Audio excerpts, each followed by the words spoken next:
Good afternoon.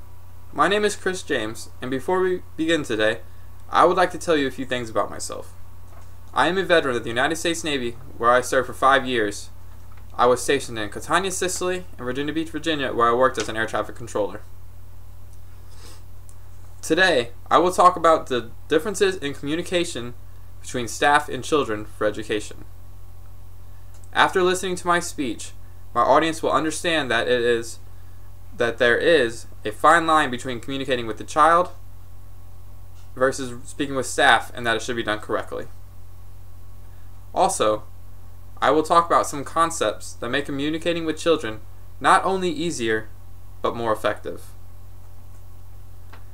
According to Sarah Gables from Missouri University Extension, children base views of themselves and their world on their daily experiences. One of the most important experiences adults can provide for the children is to talk with and listen to them. Through these daily interactions, children and students can develop relationships that help children to learn about themselves and the world.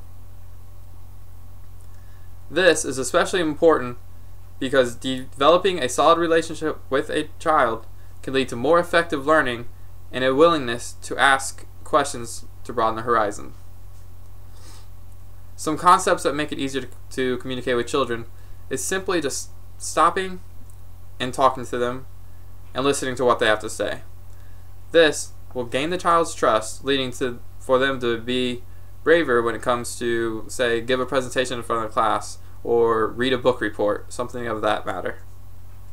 In my opinion, communicating with children can be very difficult and indeed challenging. Making sure that you have a child's trust is an absolute key element in education. Freddie Silver from Demand Media says, "Teachers must be able to express themselves both verbally and in writing in order to report student progress to parents. They need to explain the strengths and weaknesses of the student so that parents will understand the message and be receptive rather than defensive." This, I feel like, is a very common problem at this day and age. When a parent will hear, say, negative feedback on their child, they will become defensive and unwilling to listen anymore and rather just get up and leave. But communicating with the student, a teacher must be objective and present the information in a way that the parents will be willing to discuss the change.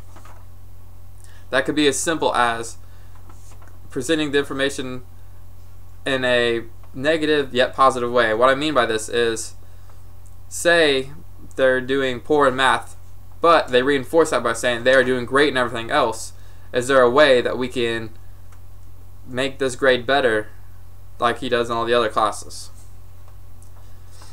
Communicating with staff is completely different than when you are communicating with a child.